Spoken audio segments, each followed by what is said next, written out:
projet de renforcement des activités de prévention des catastrophes pour l'amélioration de la protection civile est une contribution du gouvernement japonais et du Fonds de consolidation de la paix des Nations Unies, mise en œuvre en Côte d'Ivoire par le PNUD et ses partenaires. Cette contribution a permis de renforcer des capacités opérationnelles de 5 centres de secours d'urgence qui sont les centres de Séguéla, celui de Bondiali, celui d'Agboville, celui de Divo et celui de Kiglo. Des travaux d'aménagement ont été effectués. Ces travaux ont consisté à la fois à construire des aires de jeu, installer des poteaux incendie. Nous avons construit des infrastructures hydrauliques à énergie solaire, mais également la réhabilitation des piscines municipales. Il faudrait indiquer que ce projet a mis à la disposition des fourgons pompe-tonnes de dernière génération, des ambulances et aussi des véhicules de soutien. Elle intègre une dimension humaine de renforcement de la cohésion sociale et d'amélioration de la relation entre les pompiers civils et les populations pour plus d'efficacité. La population était beaucoup réticente envers nous. Ils hésitaient beaucoup. Ils ne venaient pas vers nous parce qu'ils se disaient qu'on n'avait pas de matériel. Mais avec ces belles machines que nous avons, je pense bien qu'on ne souhaite pas le pire, mais quel qu'en soit le sinistre ou le type de feu, nous pouvons faire face à cette situation. Et quand c'est comme ça, la population est contente. Et la relation aujourd'hui au Beau-Fix, ils sont fiers de nous parce qu'à chaque intervention, nous répondons vraiment à leurs attentes. La contribution de ce projet dans le renforcement de la cohésion sociale a eu un impact parce que dans le passé, on avait assez d'accidents et que c'était cruel.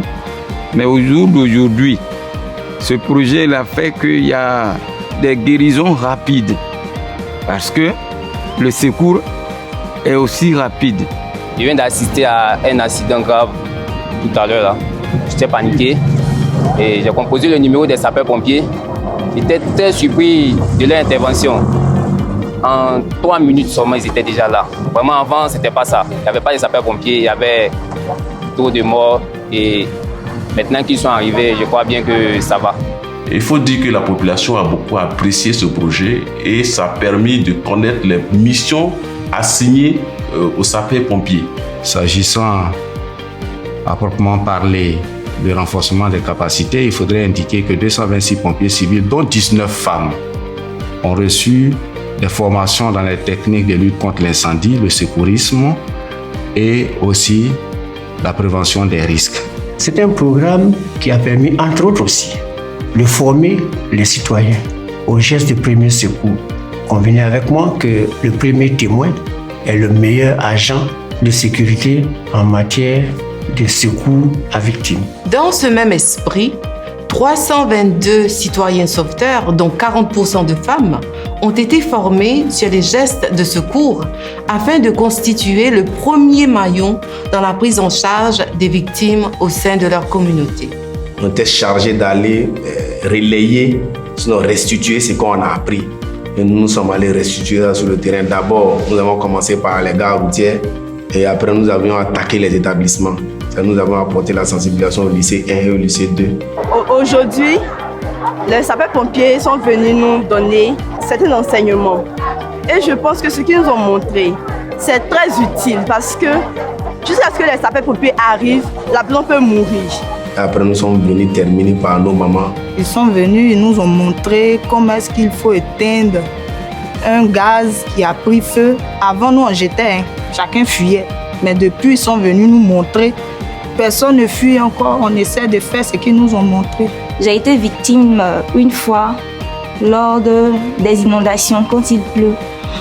J'étais là et puis j'avais jamais vu de l'eau comme ça, donc je suis tombée. Il y a eu un choc et je suis tombée. Il y a des gens qui m'ont laissée, qui fuyaient. Et puis il y a une maman qui est venue, qui a appelé les sapeurs-pompiers. Franchement, elle n'a pas paniqué, elle m'a aidée avant que les sapeurs-pompiers eux-mêmes n'arrivent. Et donc ça finalement donné ce réflexe-là lorsqu'il y a des cas d'incendie, lorsqu'il y a des cas de sinistre. Ces populations aujourd'hui ont le minimum de connaissances pour pouvoir adopter le comportement qu'il faut. Alors, ce que nous pouvons retenir aujourd'hui de la présence de nos sapeurs-pompiers civils et de la mise en œuvre de ce projet, c'est que nous avons des populations qui sont rassurées. Elles sont rassurées parce qu'elles font confiance en leurs sapeurs-pompiers. En cas de sinistre, le premier réflexe, c'est d'appeler les sapeurs-pompiers. Avant même d'appeler la police, nos populations cherchent à contacter les sapeurs-pompiers et les exemples sont légion. Je voudrais sincèrement exprimer toute ma satisfaction et réaffirmer mes remerciements et notre engagement à continuer cette coopération avec les partenaires. Nous avons reçu un feedback très positif des communautés sur le rôle des pompiers civils, ce qui nous encourage à poursuivre cette initiative innovante d'appui à la protection civile et peut-être même de l'étendre à d'autres régions de la Côte d'Ivoire. Finalement, je suis convaincu que les acquis de ce projet contribuent davantage à renforcer les liens d'amitié entre nos deux pays.